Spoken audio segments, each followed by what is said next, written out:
Welcome to Fire Team Chat, IGN's Destiny show. Thank you so much for joining us. We're recording a little bit late today, and right off the top of the show, I owe Lord Cognito a big apology. He was supposed to be on the show. There was a scheduling issue this morning, so I absolutely messed that up. So, Cog, if you're listening, we are going to get you back on the show. I am so sorry. That is 100% on me. Joining me today, though, is Tie Guy Travis. Thank you, Travis. Hello, McClunky. And Stephen Rue. Stephen, mic check. Mic check. Mic check. Thank you for unsetting me this week. We might have recorded this already and somebody left their mic off. I'm not going to say who. I don't want to embarrass anybody, but it was Stephen. Man. This week, we're going to be talking about the new maps, Pantheon, Exotic, the exotic perk chart on the class items, and the bounty change, red borders. We're going to go over a smattering of topics. I think the really interesting one is how the new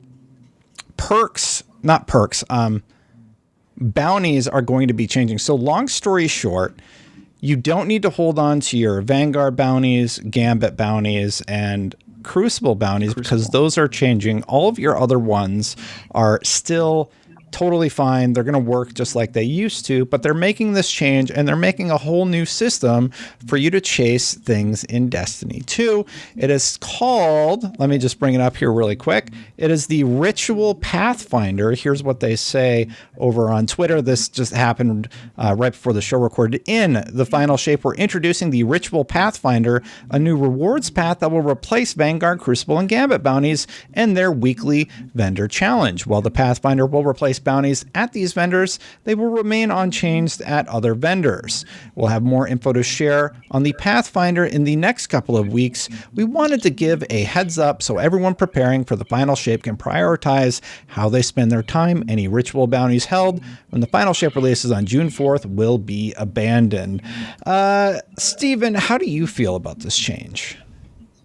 I like the change moving forward. It seems like they're kind of simplifying the ritual activity experience instead of, going to get 8 bounties and completing those. But that said, I have been super diligent about stacking bounties. And unfortunately, I've been stacking a bunch of Gambit, Vanguard, and Crucible bounties. And I think I lost like 3.2 million XP today after checking Destiny 2 recipes. So that stung, but I think moving forward as a whole, it's a good change. Anything that's going to shake things up and cause Steven to lose a bunch of XP so that I can maybe have a chance. It's a good day. It's a good day. I'm curious to learn more. I'm glad they're going to be telling us more, but Travis, are you a bounty stacker? Do you usually do that before each season? Absolutely not. I actually think the whole bounty stacking thing is a pretty, it's kind of bad game design, right? Like, I get why players do it. Obviously, if there's an exploit, more power to them. But it doesn't strike me as particularly compelling gameplay that, you just save up a bunch of trash bounties and then cash in mad XP and advance in the season just because you did that. I know that I'm interested to see what this Pathfinder thing is, because I know in the past they've tried to do away with bounties, and by popular demand they brought them back, right? There was a whole system of passive bounties where you kind of completed your dailies that were on that little side panel or whatever that thing was called.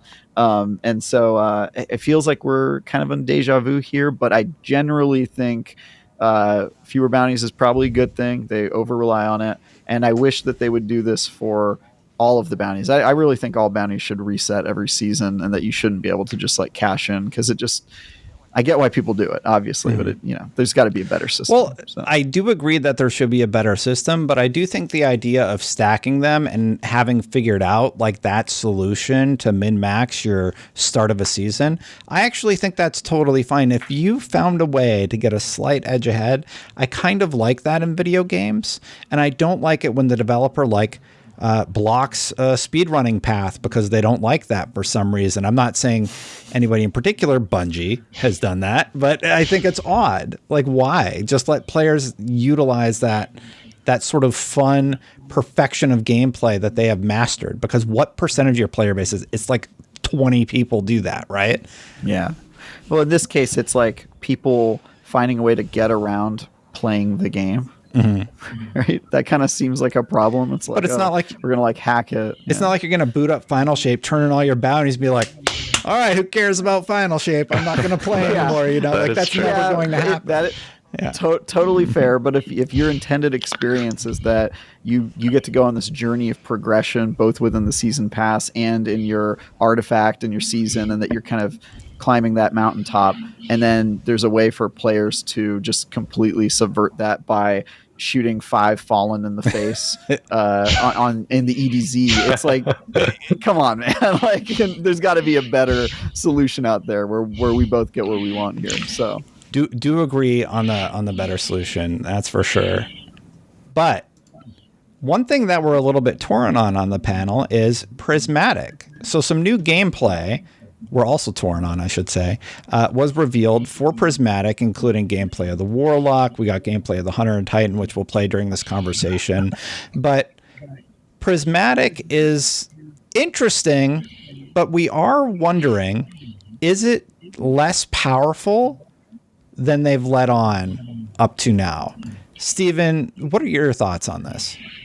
I know we're going to touch on the class items later in the show, but when they initially showed Prismatic, I was super hyped. Thought it was, I thought Bungie was just being like, F it, we're just gonna let you do whatever you want. And then I was super pumped about that. But as we've learned more about it, it's definitely like a toned down version, which understandable. And I think honestly, at least for my team on a day one raid race, I would be surprised to see any Prismatic subclasses that see heavy play during the raid race. I still think you're gonna want your like 2 wells, tethers, golden guns, and T crashes. I don't like the whole Prismatic thing is you get a buffed up grenade, but how helpful is that for a raid experience? That being said, I'm still really excited to play around with the builds once we get like a full scope of things and class items and like that. God, Hunter looks so good, doesn't it, Steven? Like, I am so I'm stoked. excited for Hunter. Best class by far. Travis, what do you think about the Titan or whatever class you play? Yeah, I think most of the Prismatic stuff I saw looks cool, but to Steven's point, I really don't think it's going to replace, especially in raids, the dominance of the subclasses that people tend to use. And I think that's on purpose, right? If they just put every single ability into Prismatic, you would have no reason to play any of the other subclasses ever. So they very intentionally, kept out like from being a thing you can do in Prismatic. And so I tend to agree that people are going to rely on that. Where I do think it has more potential, though, is in PvP, just because that's where grenades really do matter a whole lot. And some of the multifunctionality and DPS focused abilities that they have there, I think have a lot more potential. So I could see them being fairly dominant in PvP, which is what I care about most of all. But yeah, I do agree there was a little bit of a overhyping of like, this is going to be totally broken. And then now that we've seen more of it, it's like, all right, it doesn't seem like it's going to be that broken, which is probably a good thing. For the record, I'm not advocating for things being broken. But with this and also the exotic class item, it does seem like it's a lot more kind of curated than we had initially suspected it might be. Yeah, I hear that. I don't know how I feel about it. I think it's going to be a PvP thing, period. I don't see this coming into play for raids, and I think that's a little bit unfortunate because it seems like they're using it as sort of a catch-all. So it's going to be great for ag clear, but for me, I want my build to be the most viable thing to do the most DPS on the boss. Like, even if you're rocking Titan bubble, you're doing weapon buffs with that bubble usually, or you're protecting your whole team, and that seems really viable. I don't know what that's going to look like for Prismatic, and that is a little bit of a concern because this is supposed to be a selling point of the Final Shape and an interest point. I do think once we see the tree and we're able to start theory crafting and such, it might get more interesting, but I'm with both of you. I want to do the DPS on the big boss at the end of the raid or at the end of the strike if you don't have that much time to do a raid, and that's really, really fun to do. I don't know where Prismatic sort of falls into that beyond being interesting for PvP. you brought up the new Titan marks and bonds and capes for everybody, and well, interesting. Here's what Bungie says about it specifically, because it seems like you're going to be able to earn them after the raid has been completed, and that's kind of good. It says the exotic class items will be part of a new activity that unlocks after the raid world first at the beginning of week 2. We don't want to spoil what the activity is all about or how to unlock it, but we can say it's farmable, and you will get a guaranteed random roll each time you complete it. And it also says, as you can see, you will not only have the new, going back to the subclass for a second, new aspects and fragments coming with Prismatic, but also will get to further expand your options with the exotic class items. These are very special additions to Destiny 2, as each exotic class item will have 2 random exotic perks from a selection of existing armor perks, including some that belong to classes other than yours. So looking at the Hunter, why in the world would you include something like Spirit of the Davidian weapons ready very quickly with literally anything in the second column? The second column I think is pretty solid, but that first column, what is it with weapon ready and stow speed being on any of the exotics? What's your read on the new exotic class items? And do you think they're going to make Prismatic any more compelling? Yeah, so I think the class items seem like they're not going to be as big of a game changer as we once thought. Don't get me wrong, I still think people are going to be super hyped on them, but the fact that it's not every exotic perk under the sun, it's a select few, and it's also not the full strength of some of those, right? They've kind of tuned them down to be a little bit more balanced, which, not saying that's bad game design. You should make your games balanced, but it definitely gives a more finite kind of farming option, right? There's going to be a couple targets that everybody is trying to get the god roll of, and then once you get it, you're not going to have a whole lot of incentive to keep grinding this unless they increase the pool in some way. And some of the choices that they made are questionable, but they can't all be winners, right? Well, for every god roll, you have to have a bad one. So I think sometimes you're going to get ready speed. That's going to be the size of it. Yeah, Stephen, before I throw to you though, all these exotic class items only work when you have Prismatic equipped, and I think that is because of exactly the problem that we're identifying here, that Prismatic feels a little underpowered. So like, we're going to give you a buff in these other areas that we've outlined as key areas. However, I don't think it really solves the issue that we've outlined, where it's like, well, how are you going to DPS the boss or do the big DPS like you like? What are your thoughts, Stephen? Yeah, well, first things first, I'm glad that they're releasing these class items until after the raid race. I was stressing about, grinding like a Nighthawk Star Eater Scales class item for a hunter, or I think something busted like that. So I'm really looking forward to grinding these class items. Kind of to mirror what I said before, when they first announced these, I was so hyped. I was thinking you could get Star Eater Scales and Celestial on a roll, or crazy busted things like that. But it makes sense, given the limited pool that we have. They don't want to go too crazy, and I'm also pretty excited for this activity that you will be using to grind for them. It looks like they're keeping it really secretive, so I'm gonna believe that it's tied to. I believe they're called episodes. I believe it's tied to the first episode somehow. So looking forward to that, and hopefully down the road they'll introduce more perks as we move forward. Well, just reading them, I'm looking at the Warlock bond.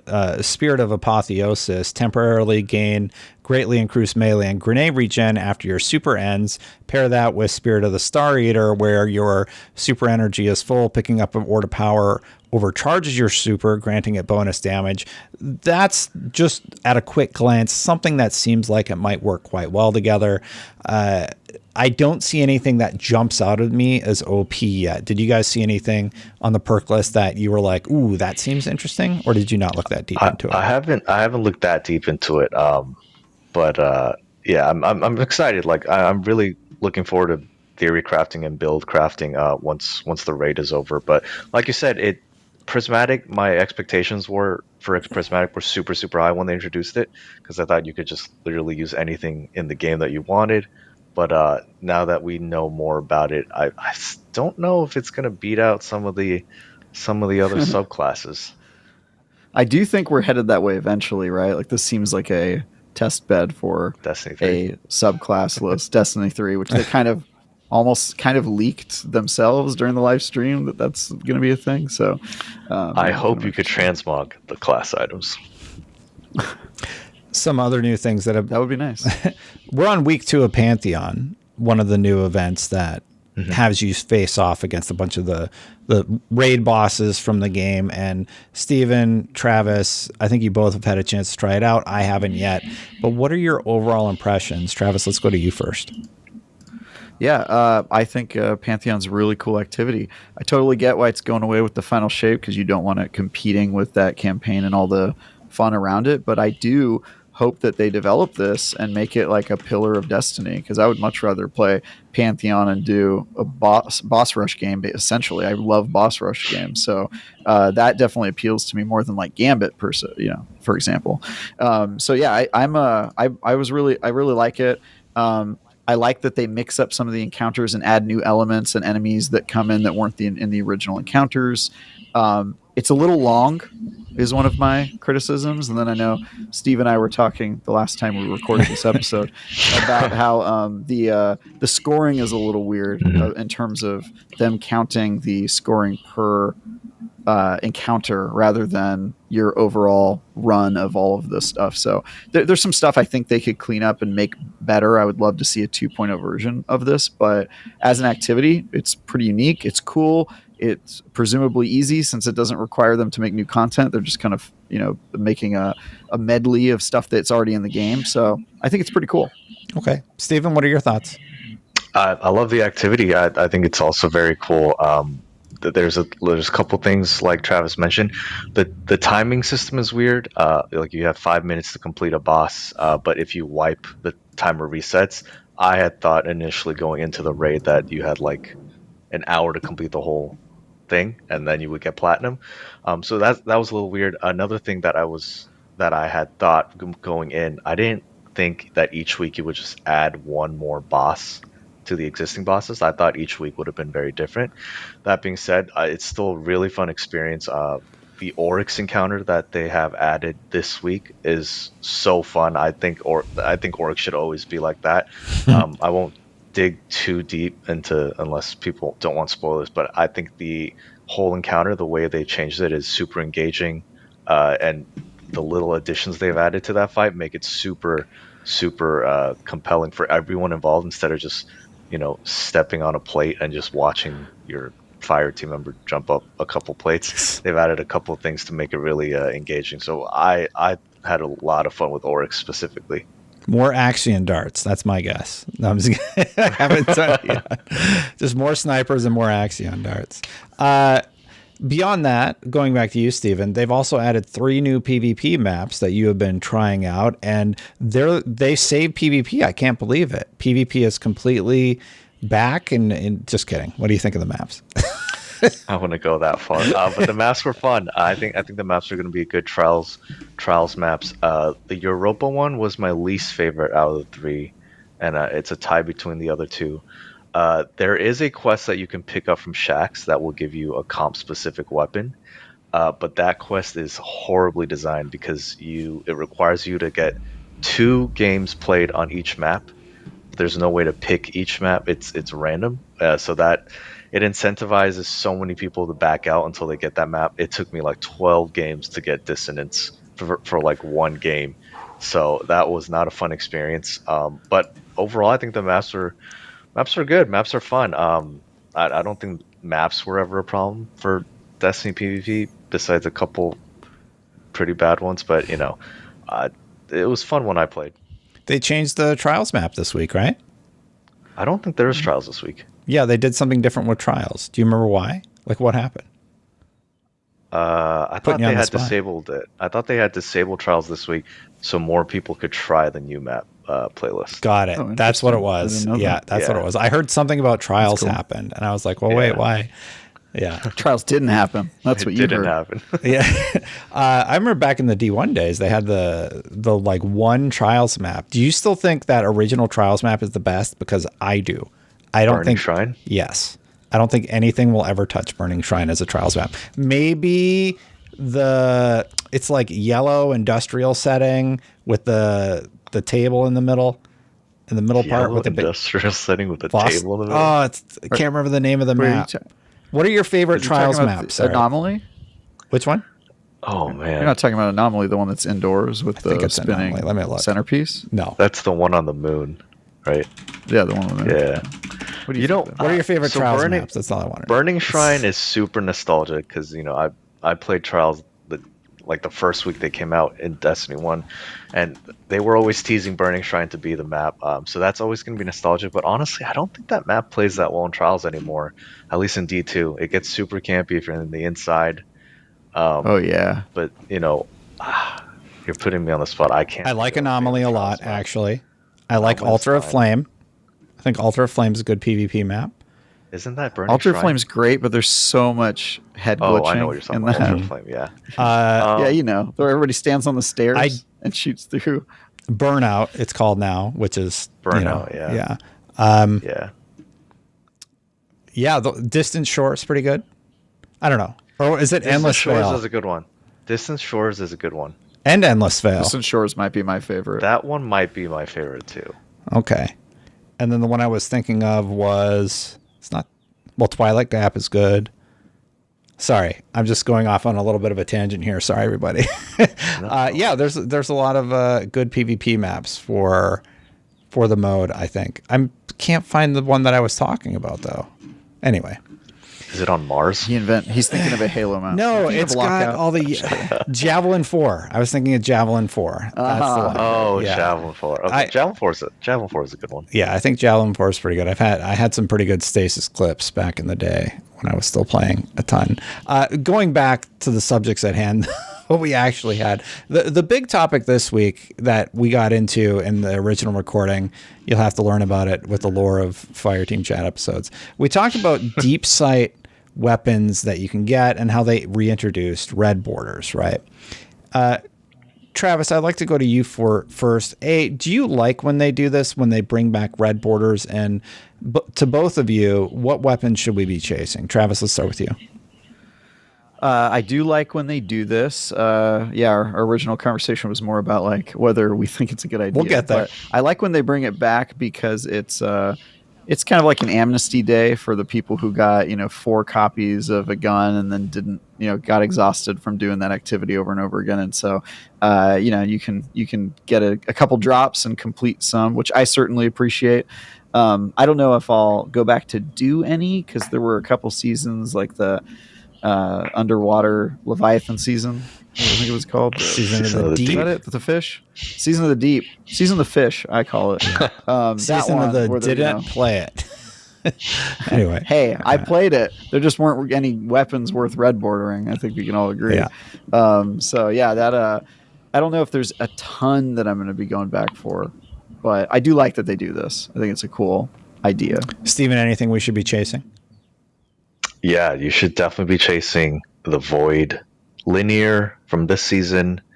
The Solar Fusion from Season of the Witch, and I think the Strand Fusion Rifle from this season is good as well. There's a couple things. I like that they're doing this. They've done this in the past, but it's nice to just like knock one red border out at the end of the day. I know we had. Well, I mean, we'll go into the conversation, but it's the red border thing is always it always feels kind of like a chore to me. Let's get into it. Oh yeah. Let's get into it because there's 2 systems in the game right now. Last weekend, I'm playing Iron Banner, and I find myself chasing Tusk of the Boar. You get an engram basically every time, and you can focus decode that engram and get Tusk of the Boar. For me, that's exciting. That's like one of the ways you can target farm. Onslaught also has target farming implemented in the game, versus we have this deep sight red weapon border thing where you get several copies of a red border, you extract the pattern, then you make your terrible version of the gun, and you either pay to level it up or you use the terrible gun until you've unlocked the level that you need in order to make the perfect gun. And the conversation was about how I think that the red border system is less compelling than the random drop system. So I want to hear from you, Travis, about your argument for one or the other.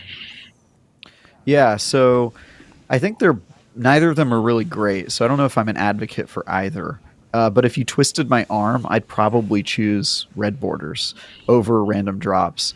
And the reason for that is that, the culture of random drops is there's no end in sight necessarily. You never know that you're going to be rewarded for your faith. And you often have to grind the same activity ad nauseum. And there aren't a lot of activities in Destiny that I want to play 50 times in a row. Or really any, except for maybe comp PvP. I kind of have a problem with that. If there were more compelling content in Destiny that allowed me to play that didn't feel as grindy and as much of a chore, then maybe I would feel differently. I don't have a problem with random rolls as an idea. I just have a problem with like how much I'm expected to just like play the same content over and over again until I want to jump off a bridge, which is I don't think is a good feeling, right, as a player. But they could change that a little bit. Like I think the focusing is a good idea, and I think that if I could focus and play the activity of my choosing, that would go a long way. Because right now there might be Steve says I need to get Edge Transit in Onslaught, but I'm not going to play an hour-long legendary Onslaught 50 times in a row to get it. That's just, I don't have that in me. I try to play Destiny without hating it, and so that's just not going to work with me. And I think the good thing about red borders is that there is an end in sight. You know that at the end of 5 weeks you're going to get the ability to unlock crafting, and yes, it's a chore to craft a bad version and then be forced to use it or invest a bunch of materials to level it up properly and then craft a second one that's good. That isn't great either, but at least it has an end, and I can't believe I'm advocating for that, but I would say it's probably the worst of two evils. That said, I think there is a better solution out there that maybe is a middle ground between these two bad options. That's how I do disagree somewhat. I think the red border system is bad. I don't think it's particularly compelling. But we talked a few episodes ago, like if you're going to go red border, do it for all the guns. I don't know why you're only doing it for these select roles. Like if that's how you want to handle your drops, or just make sure that I can focus drop all the weapons in the game, not just some of them. And maybe you can do that via different methodologies. Like you only get this one in the strike, but maybe you can get it a few more times in the strike via the onslaught methodology of focusing, which is really nice, honestly. Being able to say, this is the gun I want, I'm going to go play onslaught, and every time there's a drop part in that mission, I want a chance at my edge transit, which is what Steven was chasing. I don't like the red borders because I think it takes away the magic of the game. One of the big reasons that I signed on to Iron Banner and I was repeatedly playing it was because I wanted Tusk of the Boar. There's not a ton of primary grenade launchers, and if I had a compelling Tusk of the Boar, that opens up an opportunity to change up my loadout. And the reason it's fun is because I get to go into a mode, target farm a thing that I want, and when I get it, then I can focus decrypt all of my engrams to get that specific thing. And I like that a lot more. In addition, it sort of keeps the magic of that first drop you get. Like the first drop I got in Iron Banner was Tusk of the Boar, and I was like, oh, hell yeah. It's like it brought back that feeling of excitement. D1, it was really hard to get weapons, and I know I'm going on a little tangent here. I apologize, Steven. We'll go to you in just a sec. But getting Galahorn in D1 is like a moment I'll never forget. Getting Hawkmoon in D1 is a moment I'll never forget. And I think Destiny 2, because of systems like the red border, kind of loses that magic. I would even say focus decrypting kind of loses it, but I'm willing to give them that one because you still have the magic of getting your first drop to unlock the ability to focus decrypt. What is your take on it, Steven? I'd love to hear from you. I mean, there's definitely pros and cons to both systems. Pros of the red border system is you're guaranteed a red border doing an activity. So after, X amount of weeks, like Travis said, 5 weeks, you're gonna get the crafted roll, invest some resources into it, you're gonna get your god roll. That being said, I'm a Destiny 1 sucker, and I am team random rolls. Masochist. Yes, Masochist. the cons of that is there's no end in sight. You may never get the guaranteed roll that you want. But when you do, but when you do, it's a great time. There's something about like finishing an activity and having your whole fire team like, oh, I got a midnight coup, and everyone's checking what rolls you have. I think the Brave Onslaught system that they have implemented is very close to perfect. I was mentioning this before my mic was muted last time we talked about this, but it's our best really episode. Nice. It is our best.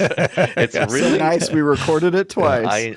I like that they drop trophy of braveries no matter what you do in the game. You get like a 1 per gambit or a ritual activity. I wish they bumped that up a bit so you could play other things and still redeem those trophies for a gun. But I would change that. If you attune a gun, that's the only drop you get, at least for Onslaught. There was a moment where I've had Edge Transit attuned since day one, because I'm trying to get that Envious Assassin bait and switch roll, and I got 1 Edge Transit out of like the 10 drops you get from a Legend Onslaught, and Bungie gaslit me into thinking I did not attune Edge Transit. I went to the hall; it was definitely attuned. So I wish that could change. If you attune a gun, I think that's the only gun you should get. That would incentivize me to grind harder, if that makes sense. So I think they're really close to it. I am a masochist. I'm sorry, Travis, but seeing like, at least you own it. Seeing like 3 Edge Transits drop on the side of that screen and looking in to see if I got that roll it's always a fun experience for me. That's going to be the community poll this week. Do you like red borders or do you like random drops? So let us know what you think. When this episode goes up, I'm going to do the community tab over on youtube.com/fireteamchat, and I'll do the poll over there. I know we can do it on IGN. I got to figure out how to do that though. Anyway, I'll do the poll over there and we'll talk about it next week to hear from you, the player, which system you like more. And I will include a third option, that is Bungie needs to do something different, because right now that is the conversation that we have been on for this show for a while now, because we've talked about it a few times. The last piece of news that I wanted to bring up real quick was 0 Hour. So 0 Hour is coming back, and I am very excited. Let's just read from the TWID. I'm still going to call it the TWUB. First came the Whisper. Then it was 0 Hour. The second ever Destiny 2 Secret Exotic mission is coming back on May 14th. You'll be able to find it in the Into the Light node in the director, and it has a few surprises up its sleeve. So far, I have really enjoyed going back to these missions. 0 Hour was really special. I'm glad we don't have to do the Catalyst grind and that it will be mission-based, because you had to do like hex code. You had to know hex, and you had to convert the hex into like another thing, and there was a calculator made. It was a mess. So just trying to teach you. I'm trying to teach you something. Those were fun. Like, I still remember what was it, Wrath of the Machine, the raid, where you had to stand on certain platforms, and that was binary. They utilized binary. Oh yeah, that was fun. And then for 0 Hour, they did hex, which is in assembly language, like binary to hex to decimal. I don't remember. Anyway, it's cool, but not that cool. So I'm excited to do it again. I love the weapon that you get, and I'm stoked about it. Are you guys going to chase Outbreak Perfected again? Definitely. There's some juicy rolls that I definitely want to get. Correct me if I'm wrong, because didn't they say the Whisper of the War mission was going to be different? Was there anything different about that? It wasn't timed? It was timed? Yeah. No, there were new bosses or something, right?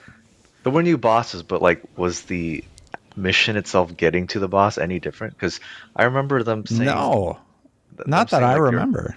Yeah, because they were saying like your old YouTube guides were not going to be relevant. But and they were pretty relevant. I didn't notice anything different besides the bosses. Well, because you had to unlock your perks or whatever by finding the crystals, so that was different. Oracles. The oracles, yeah, the oracles. I guess I was expecting like a different kind of like jump puzzle or something. And there were the taken orbs and stuff that you had to shoot with Whisper.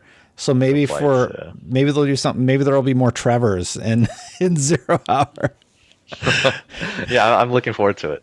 Yeah, me too. That was just a friendly reminder that that's coming right around the corner. Is there anything that we missed? This is a shorter version of the original episode that we did. So I do appreciate both of you making the time. Anything else we need to cover off on before we head out? No, I think we were just more concise and with less arguing, which is unfortunate. Yeah. But I think we got the Thanks, gist of it. Steven. Maybe I'll do I don't know if we have members on the YouTube channel. I'll cut the episode and I'll just replace all of the parts where Steven is supposed to talk with Destin, you're right. How's that sound? Nice. I love that. I like that. It's a great dubbing opportunity I like for that. the family. All right. Well, that's all we have time for on this episode. Thank you both so much for joining me. Lord Cognito, we're going to get you on sometime soon. So sorry about the scheduling issue. I apologize. That's it for this episode. But until next time, everybody, Guardians out. Guardians out. That was better than last week.